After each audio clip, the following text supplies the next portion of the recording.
Okay, so what we're going to be working with today is research.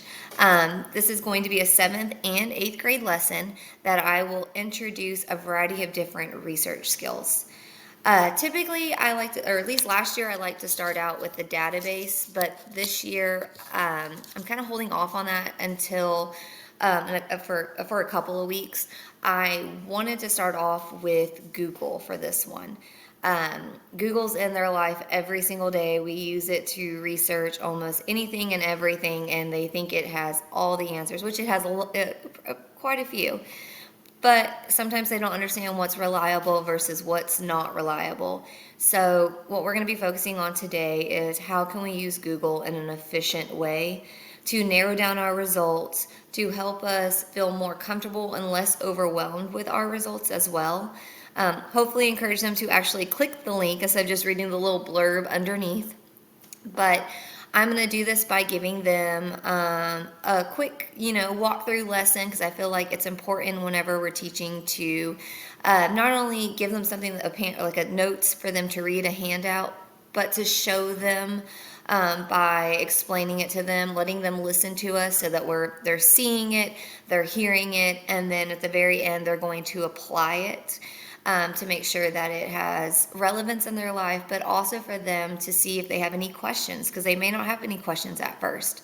So this will allow them to play around with the four tips and tricks, so that anytime when they're researching, if something comes up and they're not too sure of why this is happening, I can be there to help them out along the way.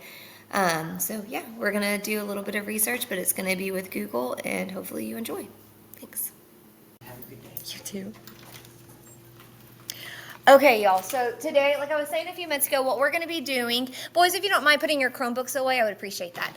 What we're going to be doing today is we are going to be going over some research, and I know that a lot of us are maybe really new to research. Some of us may have done research in the past, but we're kind of like, it's not my favorite thing to do.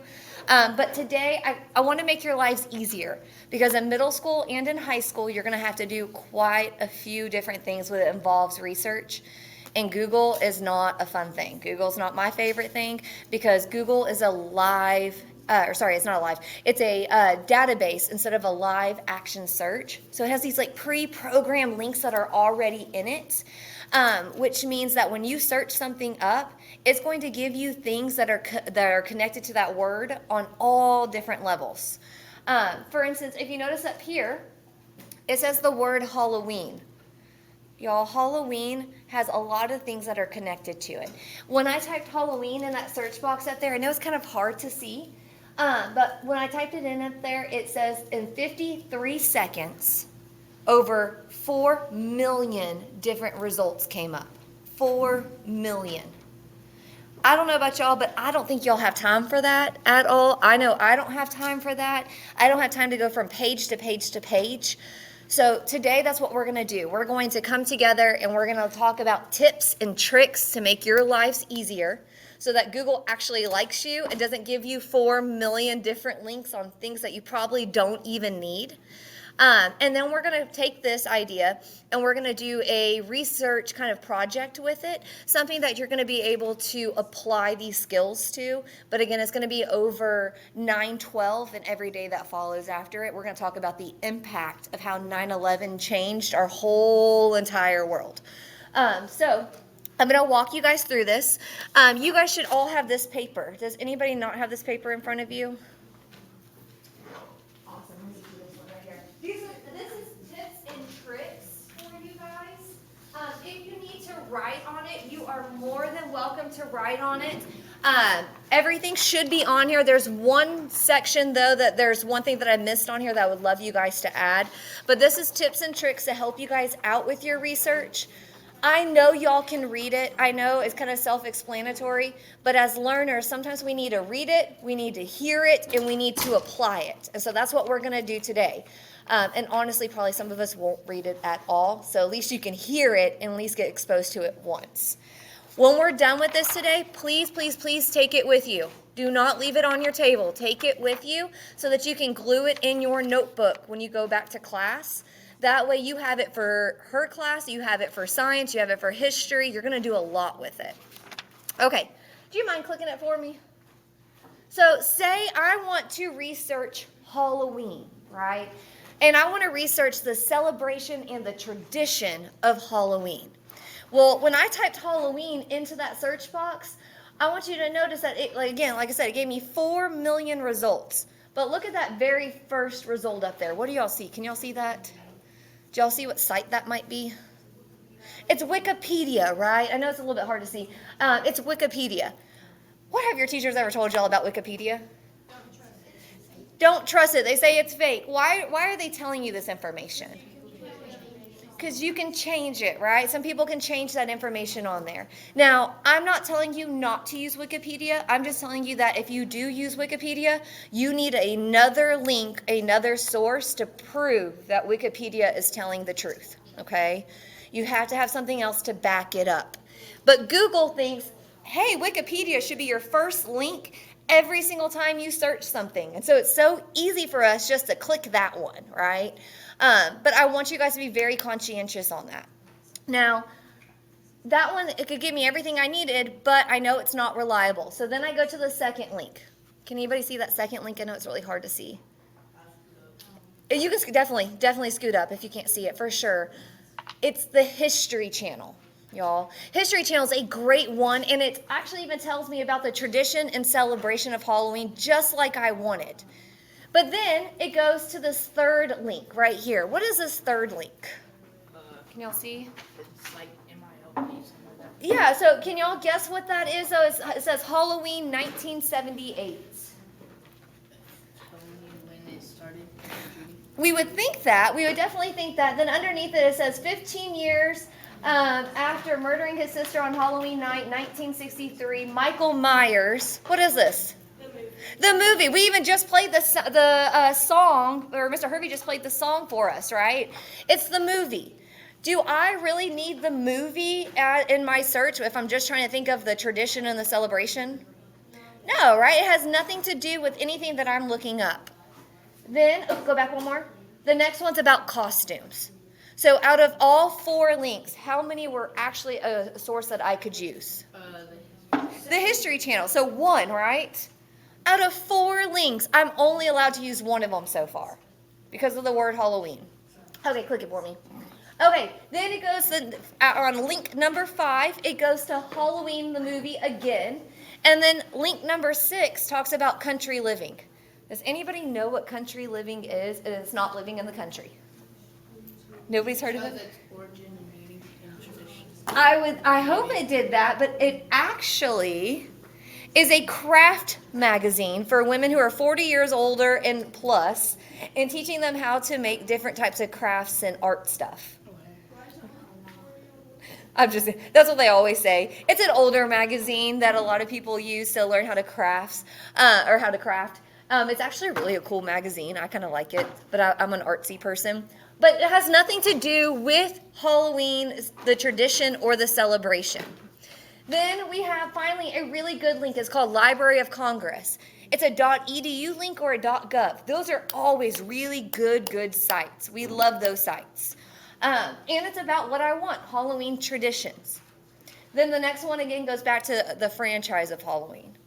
Out of 8 links, how many was I actually able to use? 2. Out of 8 links. Who has time to go from page to page to page? So I'm going to help you guys narrow this down to where you're not having an issue like this. Click it for me. So what we're going to do is we're going to think about keywords. What's a keyword? A word that you use to describe something, absolutely. If it's something that's a key word, if something's key, what does that mean? It's important. It's something that is important. So we have to figure out in our research, how do we identify those important words, those specific important words that we can put into Google so Google likes us. So what we're going to do is, I don't know about you guys, but sometimes when a teacher gives me a question to look up, I type the whole entire question into Google. Has anybody else ever done that before? couple of us. Now, Google does not like that because you're making Google have to think about what specific words it should look up. Are and what, those type of words aren't important, right? That's why if you ever notice, like if you write a title, you're not even capitalizing those words. So when you're looking at this question up here, if you could choose the key words in this question, those important words that make this question special, what would those words be? Yes. Scary stories. What else? Yes. San Antonio, Texas. Okay, so why would we put Texas in there as well? Because there might be a different San Antonio. There might be a different San Antonio. Don't we have like a Paris, France and a Paris, Texas? Yeah. So we got to be really careful on that. We have to be very, very specific to get that idea of what we want. Do you mind clicking it for me? So to help you guys get this done and help your lives and make them a little bit easier, we're going to look at this page. And you can follow along with me. I know, like I said, I know you can read it, but I just want to make sure you hear it as well so that when we practice it, you'll be able to have that as an opportunity of knowing that you've seen it, you've heard it, and now you've done it. So our first one is quotation marks. How many of you guys have ever used quotation marks? Okay. So when you use quotation marks, what do you typically use them for? Yes, ma'am.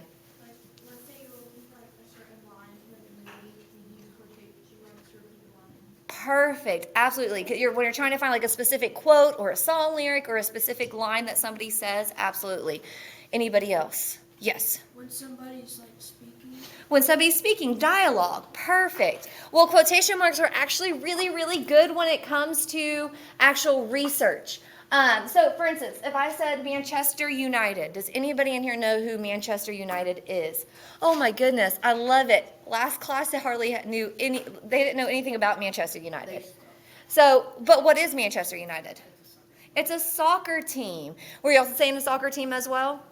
So, it's a soccer team.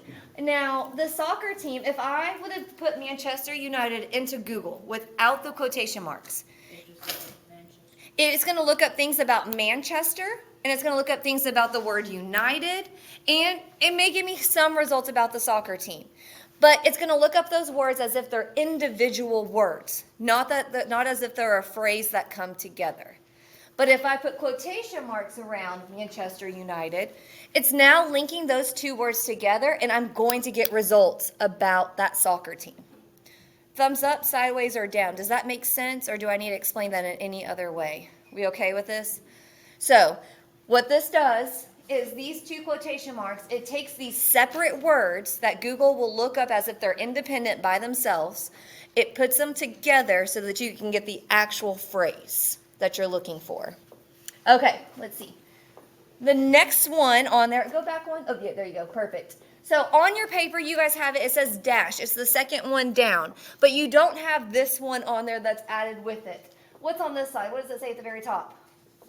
Not. Add not underneath dash on your paper. Add not. So in science class, y'all are going to have to do a couple of different things. In science, you're going to have to do several different researches over different animals this year. So say, for instance, you're going to do a project on whales. But there's one whale you really don't care about. You don't want to look up anything about killer whales. San Antonio SeaWorld, it just breaks your heart every single time you go. So you want to keep killer whales out of your search. So what you're going to do is you're going to put whales in the search box. What is that little symbol after whales? It's a dash. And then you're going to put the word killer. What that's going to do is it's going to give you every single result that they can over whales. Except what whale will it not include? Killer whale. Same thing with not. I can type cowboys in there. I want to find information about Western cowboys. But I know if I type cowboys into Google and we live in Texas, what's probably going to pop up? Dallas Cowboys. But I don't want any information about Dallas Cowboys. I love me some Dallas Cowboys. I may be a little bit upset about Dak's deal right now, but I don't need that in my actual research because it's pointless and it makes me have to work harder. So I'm going to put Cowboys, not Dallas. Now I'm going to get results about Cowboys, but it's not going to give me anything that's associated with Dallas. Thumbs up, sideways, or down. Am I going too fast? No. Okay, just making sure. Only two more after this. Click it for me. And's kind of self-explanatory. When do we use the word and? Like every time. We use it quite a bit. Say it one more time. When you're talking about multiple things, right? It's a fanboy, right? You use it to connect. So say I want to look up scary movies and I want scary movies to have ghosts in it. But I don't want to put, please find scary movies with ghost. What I can do is put the keyword scary movie, put the keyword ghost, and then put and in the middle. And Google's going to link those two words together and find results that involve both of them. So it will find scary movies that feature ghosts because that and is connecting them two together. We okay with that one too? That one's pretty easy. Okay, last one, y'all. Here we go. Or. When do we use or? As a fanboy?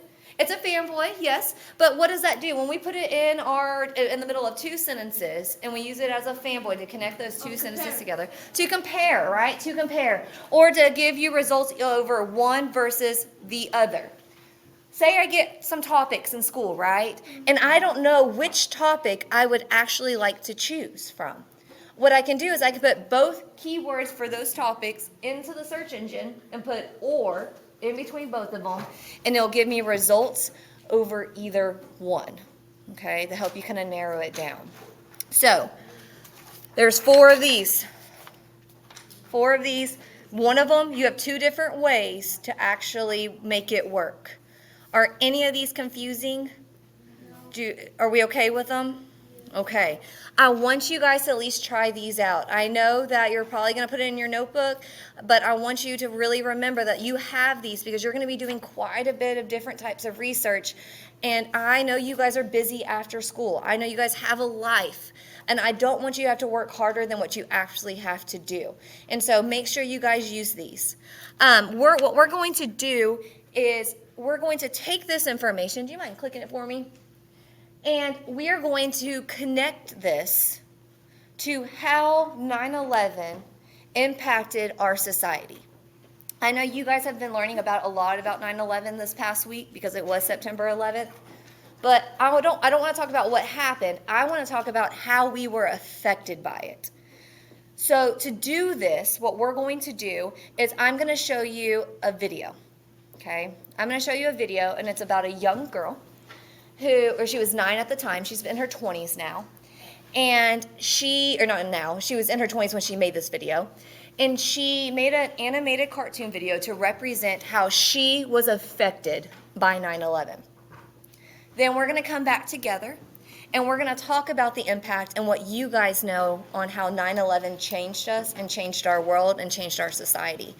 And then we have a really cool competition challenge that you guys get to participate in, and I think you guys might like it. It's a little bit artsy, but you have to do some research, and then whoever has the best product, I'm not going to say what it is yet just because I don't want to ruin it. Whoever has the best product, we're going to have 10 teachers vote on it, and then whoever has the best one, I have a nice little prize for you guys. What's the prize? So you will see. Okay, let me get this done for you guys.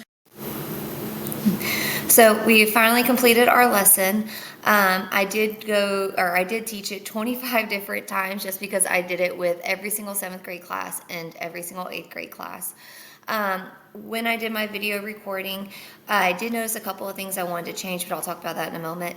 But for our final product, and they haven't completed it fully yet just because it's going to take some time if we really want to get some quality work, and they don't have to turn it in until Friday. However, I have seen quite a few really, really good ones, which makes me feel really good that they took this lesson to heart.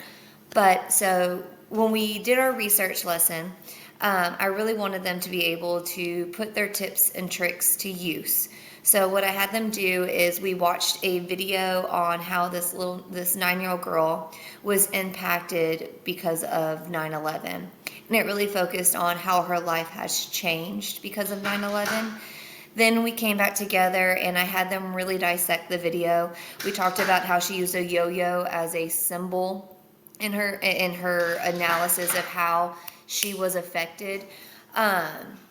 And it really connected with the kids, which I really liked, because we talked about how like this simple toy had such a huge impact in our life because of how you can rewind a yo-yo up, but you can't really rewind time. And she connected the two together, which I thought was really cool and interesting because their final product was they had to do their own research on a variety of different topics, but they all had to be 9/11 related. And so they could choose like firefighters, police officers, first responders, military, fear. They could choose transportation, security. And they had to figure out how each one of those were impacted or changed or affected by 9/11. After they did research on several different topics, they then had to come up with an idea of how would they design their own magazine cover that would highlight the impact of how it changed the United States. So they got to choose, what they are doing right now is they're choosing an image or a symbol, and they had to try to avoid using the Twin Towers. They need to think a little bit deeper. But if they could choose any symbol or any image to represent this impact, what would that actual symbol or image be? And they are, like I said, they are doing a fantastic job so far. I'm really interested to see the final product. They give them to me on Friday, and then we are going to have 10 teachers vote. I will not be voting since I know who the students are, but we'll have 10 teachers they'll vote, and we'll choose 3 winners of who had the most impactful cover that represented how 9/11 changed our world. And then they will win a good little prize because they put a lot of work and dedication into this. With that being said, there was a couple of things that I did change up.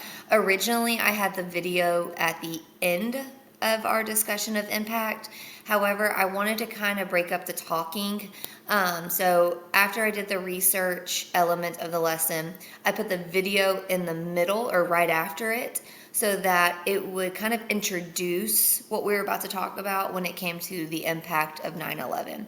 And I really think that helped out quite a bit because it just kind of changed the dynamics of the lesson a little bit, and it really kind of, honestly, it got their heartstrings. Definitely had to have some tissue boxes out there. But it was something that definitely, I think they're going to remember for a while. The things I would also change is I wish I would have 2 days with them, but because I have 7th and 8th grade and I run all of Chromebooks and all the marketing for the school, it's kind of hard to have them for 2 days. So I only have them 1 day a week, every single week, but I have every single English class. So if I could next year, I would plan it out better to where I would be able to figure out how to have the same English class 2 days in a row so I could help them out more with their research. Other than that, I think it went really well, and I look forward to doing this again next year, not with the 8th graders since they've already had it, but with the incoming 7th graders. And then I'll have another lesson to spin off of this for the 8th graders for next year. So, thank you.